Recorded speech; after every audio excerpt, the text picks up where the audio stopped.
Leibniz's Monadology Part 2. So here is where we left off. Leibniz says in section 18, one can call all simple substances or created monads entelechies, vital principles, for they have in themselves a certain perfection. They have a sufficiency that makes them the sources of their internal actions, and, so to speak, incorporeal automata. They are incorporeal, non-physical machines, right? The entelechy unfolds, it drives it. It's an internal driving principle, an active force. If we wish to call everything soul, that is, perceptions and appetites, in the general sense I have just explained, then all simple substances or created monads can be called souls.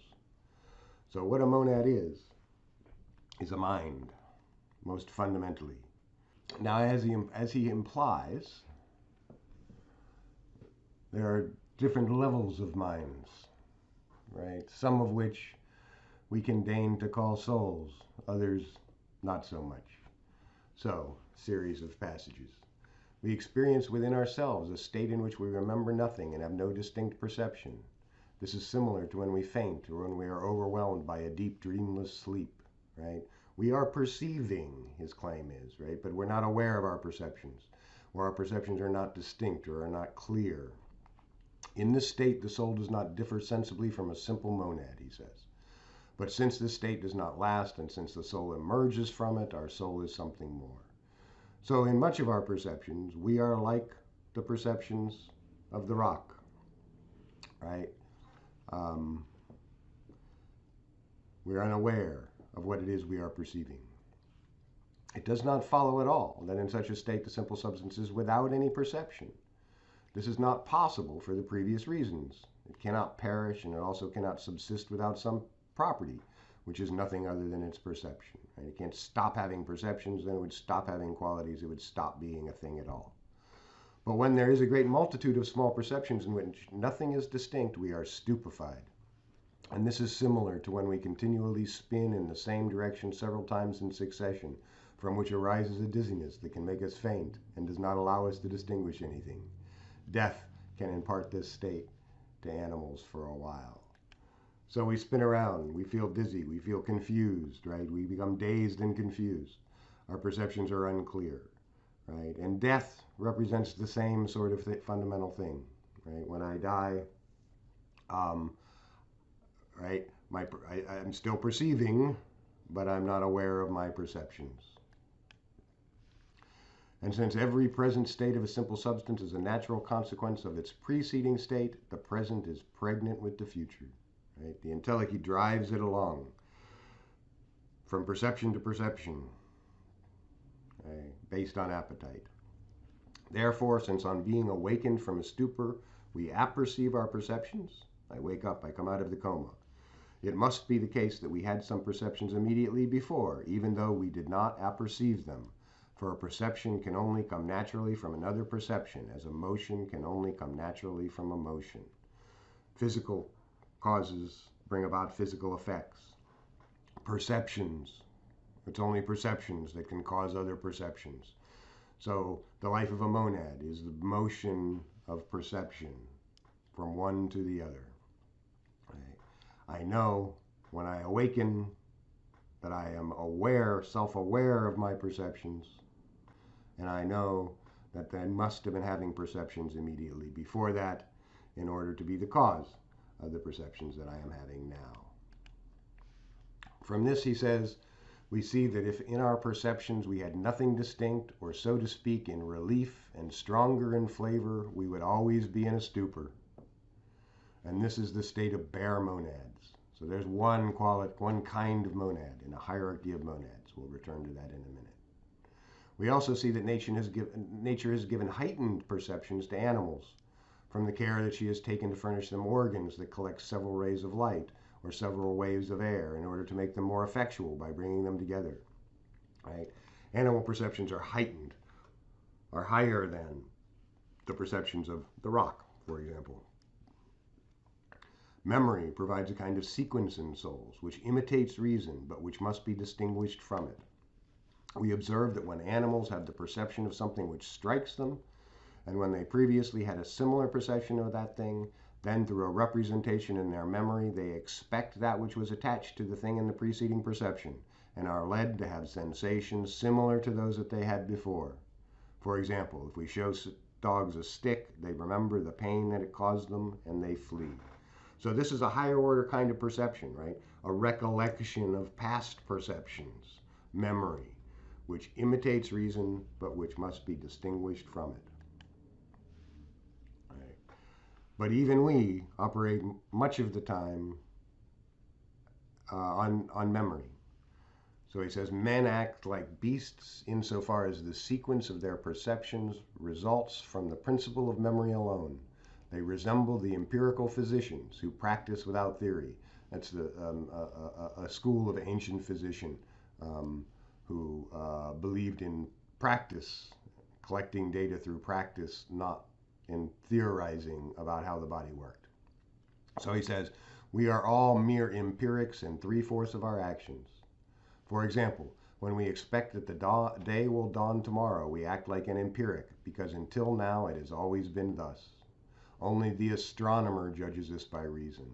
The astronomer understands why the sun is going to rise tomorrow. We simply expect it based on our memory of what has happened in the past. But the knowledge of eternal and necessary truths is what distinguishes us from simple animals and furnishes us with reason in the sciences by raising us to a knowledge of ourselves and of God. And that is what we call the rational soul, or mind in ourselves. So basically, in these last few pages, right, what we see is that there is a hierarchy of monads, as it were. There are bare monads, passive and confused, right? The entelechy is totally unconscious. It's blind. So bare monads are conscious, they're perceiving, but they are confused. Their perceptions are unclear. Then there are animal souls, which can partly discriminate the features of their point of view through memory, for example. That is, through conditioned responses. So their ideas of the self are clear, but they're not distinct. And then there are rational souls, apperceptive souls, self-conscious souls, right, that have reason. And then there is God, the necessary substance which provides the sufficient reason for the existence of contingent things. That, in a nutshell, is Leibniz's argument for the existence of God in the Monadology and elsewhere. If that the sequence of contingent substances, the sequence of contingent things must have a necessary cause. There must be something outside the series of contingent things which is necessary, which accounts for why there is something rather than nothing. Now, putting this together with some other things that we know, recall the predicate and notion principle. Because if that was right, and certainly he has not given that up, each monad must have a property or perception which links it to every other monad. So he says in section 56, this interconnection or accommodation of all created things to each other and each to all the others brings it about that each simple substance has relations that express all the others, and consequently that each simple substance is a perpetual living mirror of the universe. Each monad, right, represents the whole of the universe, a perpetual living mirror of the universe. So perceptions are just states of representation of a single point of view on the universe. So at each instant, I have a property.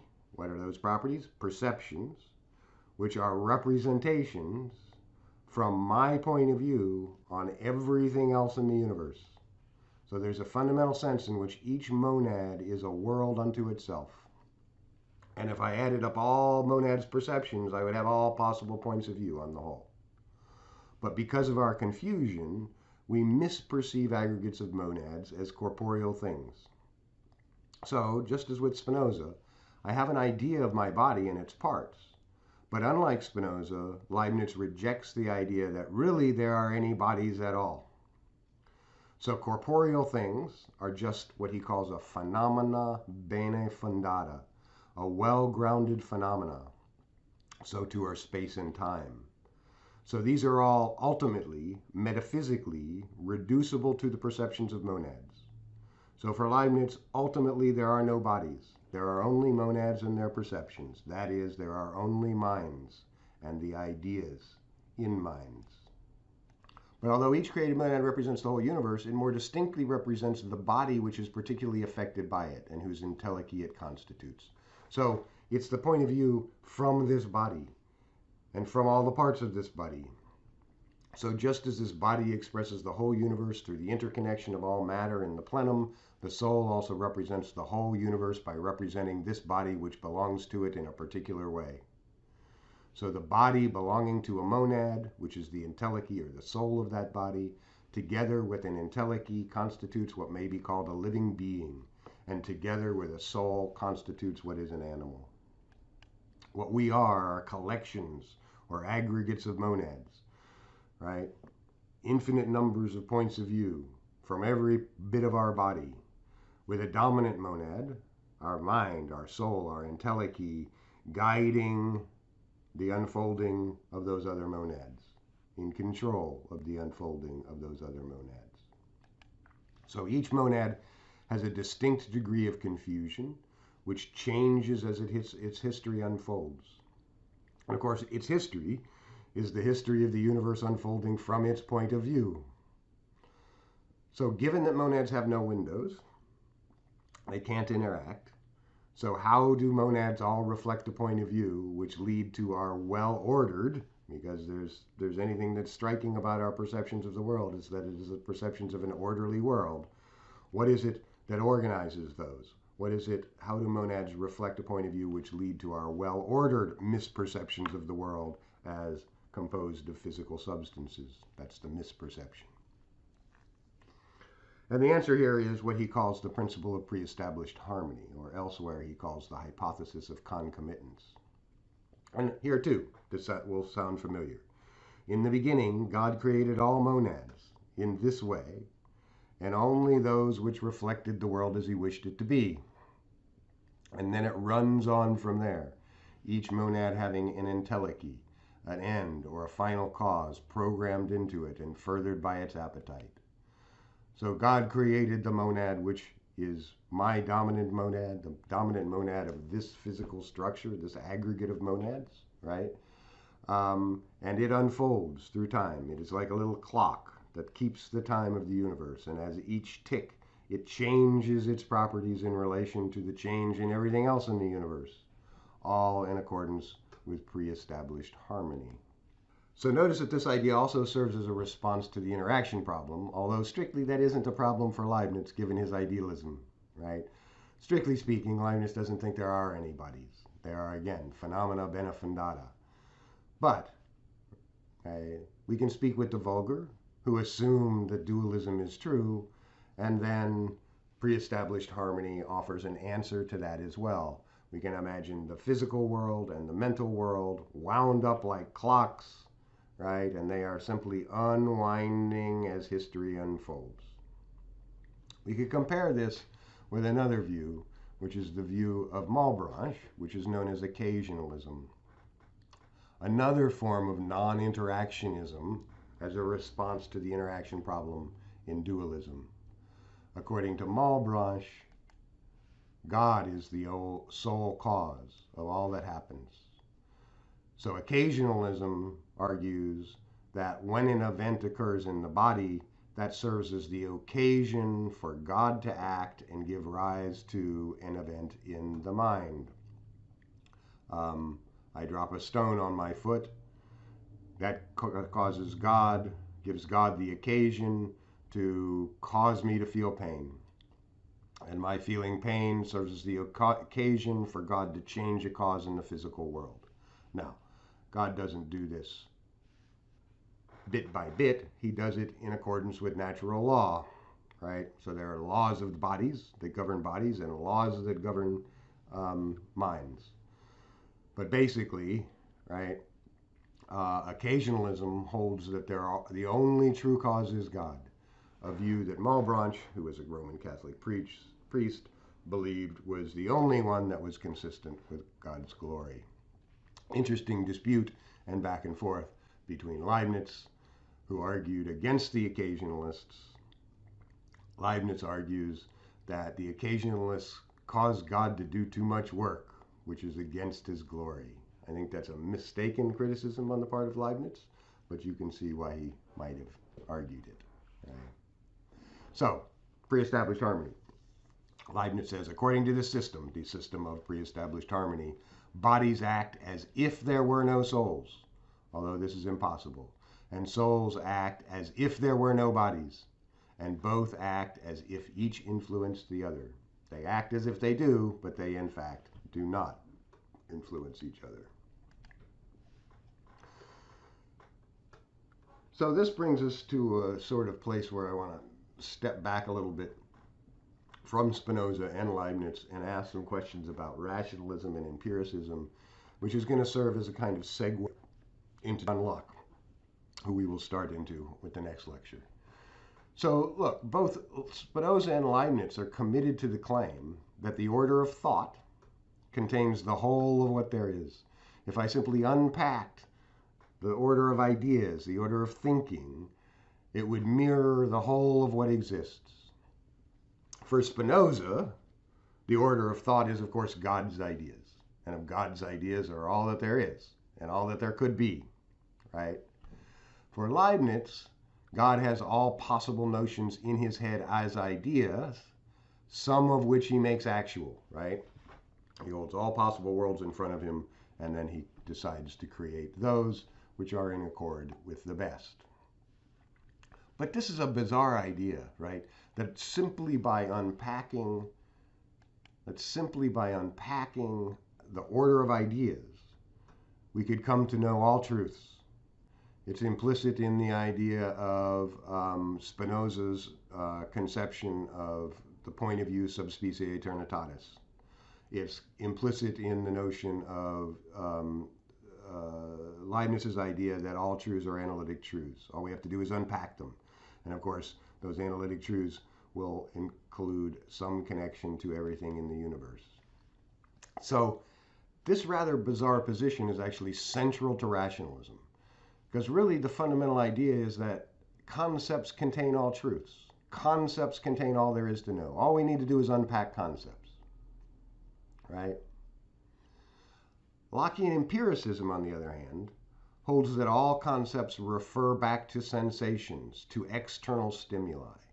Notice the way in which Spinoza and Leibniz play down empirical truth, that the access that that our senses give us to the world as limited and confused and unorderly.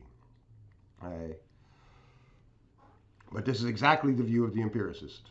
All of our ideas, all of our concepts are traceable back to original sensations or originally to some sort of external stimuli. But that raises some really interesting questions. Because if the rationalist is right, that the idea, about the idea that concepts contain all truths, then the question arises, why can't we have a perfect science of things, right? All we need to do is unpack our concepts. And of course, we've seen the standard answer. The standard answer is to reply that we only possess those concepts inadequately or confusedly. We would need in some way or another to attain the point of view, God's point of view, the God's eye point of view, and then we would have the perfect science of things, right? On the other side, though, if the empiricist is right, then why can we have and use concepts which refer beyond experience? Concepts like the concept of God, or as Descartes argued in the Meditation on a Piece of Wax, the concept of substance, or as we will see, more troubling perhaps, the concepts of identity or of causation. How can we ground out those concepts merely in sense experience? So here's another way to think about that. The empiricist wants to know why we should believe that the rationalist metaphysical edifices have any connection to reality at all. They're beautiful structures, right? But why should we believe that they are anything more than the rationalists engaged in mental masturbation? Why believe they map onto what the world is really like at all? So Spinoza and Leibniz certainly build grand philosophical systems. Why believe that those systems tell us something about how the world is actually organized, as opposed to how Spinoza and Leibniz conceive of it, how it might be organized, right? The rationalist, on the other hand, wants to know how the empiricist can know anything at all. Yeah. So the problem, the danger of empiricism is that empiricism just slides into some form of global skepticism. Where is certainty if all of my experience, if all of my knowledge is grounded in unreliable sense experience? So what we're going to turn to next is a series of philosophers, John Locke, George Berkeley, and David Hume, who basically, as their empiricism, as they more clearly see what their empiricism entails, slide further and further into a form of skepticism. So we have this tension between the rationalists and the empiricists, and that tension will dominate what we're looking at for the rest of this semester. All right, end of Leibniz. We will have a question and answer session on Friday on this Leibniz stuff, on the monadology. So please put up questions again. I will put an assignment up to do that, and I will put up a worksheet that goes along with the monadology. So once again, take good care until we meet again. See you soon.